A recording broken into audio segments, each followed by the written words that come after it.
शिवराय. जय शिवराय. पाऊस आमच्याकडे करायची असते, तुमच्याकडे काय? सगळ्यांना पुन्हा एकदा सन्माननीय व्यासपीठ आणि ज्या भूमीमध्ये आपण उभे आहोत त्या भूमीमध्ये उभं राहायची मला आज दुसऱ्यांदा संधी मिळाली. पहिली संधी या शिक्षण मंडळ कराड म्हणजे 100 वर्षाची शाळा. एखाद्या गोष्टीला असा इतिहास असतो आणि ज्या गोष्टी इतिहासामध्ये अशा घडलेल्या असतात की आपल्याला नाकारता येत नाही. त्यांचं महत्त्व, त्यांचं मोठेपण, त्यांची कीर्ती हे आपल्याला नाकारता येत नाही. पण 100 वर्षाची शाळा आज सुद्धा तितक्याच ताकदीने क्रीडा क्षेत्रामध्ये कार्यरत राहते. हे त्या सगळ्या युनिटीचं यश असतं, सगळ्या समूहाचं यश असतं. आणि आज मला शिंदे जर दुसऱ्यांदा तुमच्या समोर तिथं यायची संधी म्हणजे पहिल्यांदा मिळालं तर थोडासा असा वेगळ्या भूमिकेत होतो. आज मी थोड्या वेगळ्या भूमिकेत आहे, परंतु माझी भूमिका जरी त्यावेळी एक वेगळी असली तरी आज सुद्धा मी राज्य महासंघाचा उपाध्यक्ष म्हणजे या ठिकाणी नाहीतरी एक क्रीडाप्रेमी म्हणून मी तर आहे महिलांना आणि या व्यासपीठावर असणार आहे. आज ज्या भूमीमध्ये आपण उभे आहोत ती भूमी आपल्याला महेंद्र सरांनी सांगितलं की स्वर्गीय खाशाबा सारखे म्हणले याच शाळेमध्ये शिकले, याच शाळेमध्ये शिकत असताना भविष्यामध्ये स्वतंत्र भारताला पहिलं पदक मिळवून देण्यात त्याने यश संपादन केलं असं म्हणूया. आणि तो अनुभव ठेवायच्या मातीने जपला.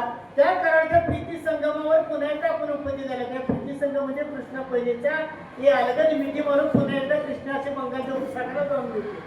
आणि असाच संगम पुढे जातो ते केवळ पाणी भरून जात नाही, तर या महाराष्ट्रामध्ये असणारी चांगल्या संस्कृतीचा वसा आणि वारसा बंगालच्या उपसागरापर्यंत जातो. आणि मी विशेषतः सांगेन की क्रीडा क्षेत्राचा वसा असाच खाली खाली असं वाहत जातो आणि मग फुलत जाते बाग. अशी बाग फुलली पाटील साहेब खरं तर मी म्हणत नाही, शिंदे सर म्हणून गेले माझा ऐकणार होती.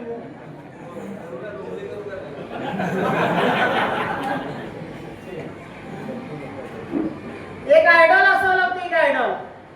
आणि एक क्रीडा क्षेत्रात सुद्धा साता गेलेला असाच एक चांगला क्रीडाधिकारी आयडॉल म्हणून मिळाला की त्यावेळी आमची नोकरी सुरू होते. त्यावेळी आम्ही घरी घाबरत नव्हतो.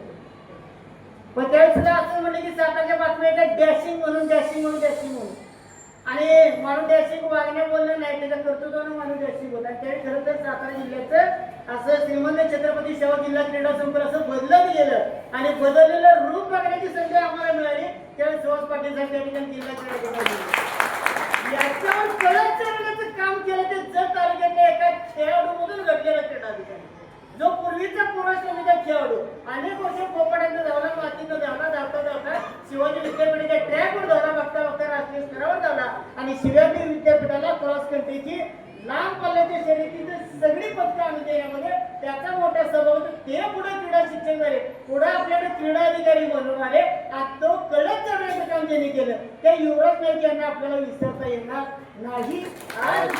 ही जोडी म्हणजे महाराष्ट्रातील सगळ्यात एक टॉपर जसं की या विभागामध्ये पल्ले मॅडम की राज्याला मेडल मारणार त्यापेक्षा देशाला सुद्धा ते मेडल मारणार हे कोल्हापूर मध्ये खेळाडू गेलेले ठरवायचा आणि ते सगळे खेळाडूच्या सहभागी आमची अनेक होती. आज सुद्धा वेगवान धावपटू घडते सुदेश शिवणकर आपली मान अभिमानाने उंचवते. कुशल मोहितेसारखा खेळाडू घडतो बेनाड सारख्या शाळेमध्ये आज डिकॅथलॉन मध्ये त्याचं नाव आहे.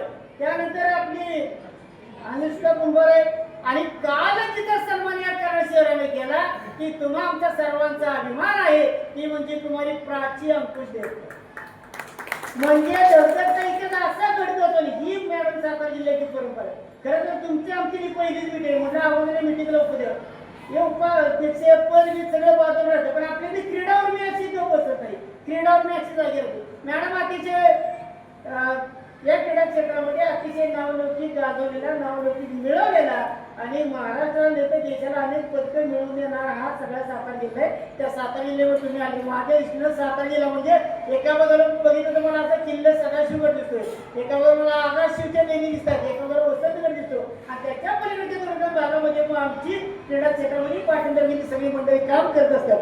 परंतु या संघर्षाला तोंड देत असताना क्रीडा शिक्षकांना खेळाडूंना ज्या अडचणी येतात त्या अडचणी त्या समस्यांनी क्रीडा शिक्षकांना पाठवा दिले काम मॅडम तुमच्या आपले भविष्यामध्ये झालं पाहिजे ही आमची तुमच्याकडून खास अपेक्षा आहे. कारण तुम्ही नागपूरवरून आलेला तुम्हाला प्रचंड मोठ्या महानगराचा अनुभव आहे. तो अनुभव तुम्ही या ठिकाणी वापरा आणि सातारा जिल्ह्याच्या क्रीडा संस्कृतीसाठी क्रीडा क्षेत्रासाठी क्रीडा शिक्षणासाठी आणि खेळासाठी तुम्हाला काय करता येईल याकडे तुम्ही जातीय लक्ष द्याल अशी मी या ठिकाणी अपेक्षा व्यक्त करतो. आणि अनेक वर्ष ज्यांच्यामुळे मी आज सुद्धा असाच आहे ते माझे सर्व क्रीडा शिक्षक सहकारी सगळे माझे खेळाडू पुढे बसले, पुढे क्रीडा शिक्षक झाले, पुढे माझे सहकारी झाले. अनेक वर्ष आमच्या सहवासामध्ये मॅडमची अनेक वर्ष दिली क्रीडा क्षेत्रामध्ये कार्य. असा क्रीडा क्षेत्राचा वसा असा आपण या फक्त भविष्यात चालू ठेवा. खरं तर आमच्या आवाजाने उल्लेख करावा तर क्रीडा शिक्षण महासंघाचं योगदान फार मोठे आहे. आज सुद्धा आम्हाला मनापासून वाटतं की क्रीडा शिक्षण भरती झाली पाहिजे, मॅडम ती झालीच पाहिजे. तर ते क्रीडा क्षेत्र नव्हे तर ही सगळी सुदृढ पिढी आहे ना, ही सुदृढ पिढी राहणार आहे. मानसिक आणि शारीरिक दृष्ट्या जर सुदृढ पिढी निर्माण करायची असेल तर क्रीडा शिक्षक हे शाळेमध्ये असणं आवश्यक आहे. त्यासाठी आपण सुद्धा प्रयत्न करावे. आज आपण सर्वजण या ठिकाणी आणि त्या निमित्तानं मला आपल्याशी इनपुट साधण्याची संधी मिळाली. या ठिकाणी मी या 2026-27च्या क्रीडा स्पर्धेच्या निमित्तानं सर्व खेळाडूंना, माझ्या सर्व क्रीडा शिक्षकांना, माझ्या सर्व बांधवांना, हितचिंतकांना सर्वांना मनापासून शुभेच्छा देतो. या ठिकाणी थांबतो. जय हिंद, जय महाराष्ट्र.